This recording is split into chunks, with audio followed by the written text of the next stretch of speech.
have the best educational universities in the world, have the best research facilities. Okay, in the past how many years, no Nigerian professor has been able to register any patent. Okay, the countries that rank high also perform very well in terms of innovation. Innovation occurs in research, within research and development, and this is something that happens within the academia.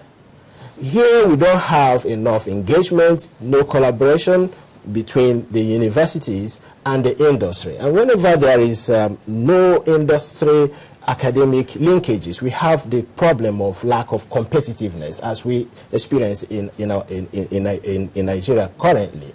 Our economy is not competitive because we don't have skilled labor. That is one of the reasons. Our educational institutions are moribund. Okay, so that is where we need to start working. If we want to improve our competitiveness in the world, we have to look at what is happening in other places in the world. Yes, other countries, the developed, advanced countries, have set up National Competitiveness Council, but we need to understand how they've been able to get to that point and how the system works in effect. Let's look at the financial markets now. That's another key issue. How would you assess the role of the financial markets in Nigeria's competitiveness advantage? The financial markets, I mean, it's just one aspect of the competitiveness that we're talking about, the role of the financial markets. Okay, what is the role of the banks? What is the role of the stock market in terms of competitiveness? That boils down to what? Productivity. Okay, so is the economy productive? It will reflect in the financial market. It will reflect in the stock market. Okay, so we don't want to go back to the era where we had a whole lot of, like them false instruments that were being traded that led to the collapse of the global economic system. We want to talk about the risk sector. What drives growth? What drives the dynamism of the financial market? It is productivity. So again, we are coming down to the basic. How do we improve productivity? And that is what is competitiveness. If we are able to produce at lower cost than our competitors, then we say that we are competitive. So that's where the council should start from Exactly, the basics. from the basics. Because that is the risk sector. That is what determines what happens at the other sector, the nominal sector, when you talk about the financial markets. That's operating at the nominal level. At the risk sector, what is happening there? What is our productivity? What is our total factor productivity? Okay, what is the efficiency margin, for instance? So we need to ask those critical questions. How much does it cost us to produce maybe a volume of good or something in units of any good? Right now, we don't have the infrastructure, and that impacts on productivity. So I don't want to dwell on what happens in the financial markets. Yes, sometimes the financial market could be giddy due to a whole lot of factors, bordering on speculation and whatever, but we cannot use that as an indicator of economic growth or development. From basic microeconomics, a country's standard of living is dependent on its ability to produce goods and services. Are we producing goods and services? What is our manufacturing value added? These are the basis for competitiveness. So what can this council do in that regard? Can they promote manufacturing? No. But they can understand, they can help by way of research, okay, to understand where what is going wrong with the sector, well, and of course, maybe they prefer do. policies. Yes, exactly. But then it is important to conflict. engage with the academia. This is the problem I see. You know, we are not using our academics in national policy making, and that is a very big problem. Of course, we can always say that they are not good and they are not up to, but we have very good ones also here.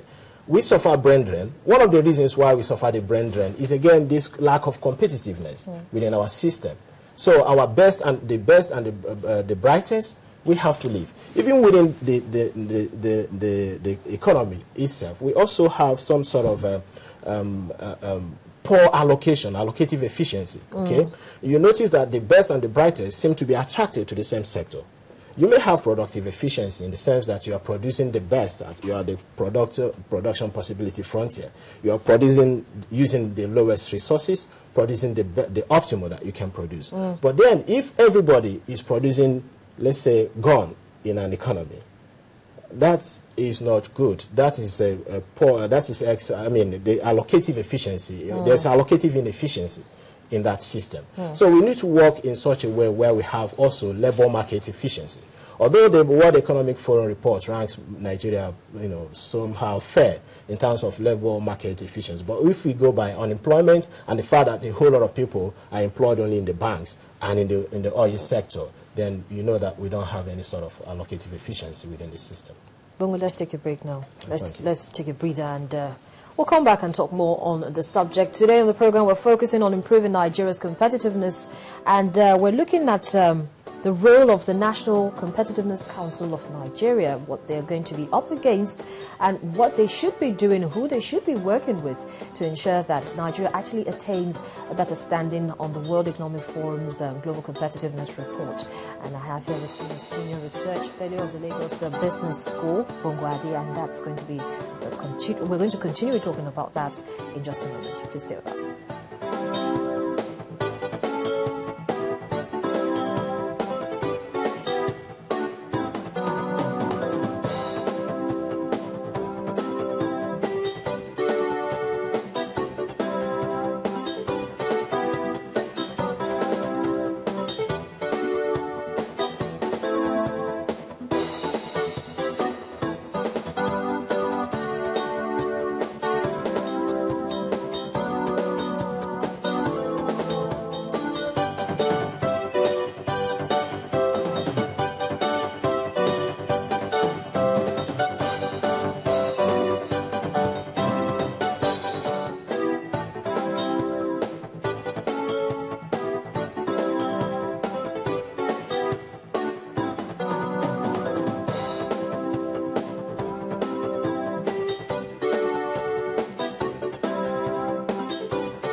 Welcome back. You're still watching Business Morning on Channels Television, and the focus of our conversation today is on improving Nigeria's competitiveness and the role of the National Competitiveness Council of Nigeria, what they're up against and what they should be doing and who they should be talking to. And I have a Senior Research Fellow from the Lagos Business School, Bongo Adi, and that's what we've been talking about, and that's what's going to continue to drive the conversation from here on. Thank you so much, Bongo, for sticking around. Thank you. Now, we know that some sectors, including agriculture and manufacturing, can be huge foreign exchange earners for Nigeria, especially since the federal government, as much as possible, is trying to diversify away from oil. Now, for the council to promote these sectors and the other ones that, of course, have so much relevance in growing the economy, what kind of practical policies are needed? Should these policies be specific or general? Remember, I already asked you that, Yes. But now let's focus on these two sectors, agriculture and manufacturing, which the federal government has really turned its attention to in recent days. Well, for a policy to be effective, it has to be specific, so sector specific. So we understand the problems of manufacturing, and then we prefer policies based on an understanding of the problems specific to the manufacturing sector. The same applies to agric. Okay, in the recent time, the government has made tremendous efforts in improving the features or the fortunes of the agricultural sector, and that is very commendable under the transformation agenda of the president. Okay, but there are still a whole lot of gaps. Now, I'll give you some example. Just last month, I was in Italy, okay, and I paid visit. It was actually a summer school on regulation of local public utilities. And I had the opportunity to visit several waste-to-energy plants. I mean, because of the environmental policies in Europe, they are switching away from fossil fuel to renewable energy sources. Okay, they are converting biodegradable waste, household waste, into energy. It's unbelievable. Okay, any sort of waste, refuse, they take it into the plant, it's processed, is converted into electricity. And there are a whole lot of byproducts, including gas, methane, and so on and so forth. And even the residue is a compost that is used by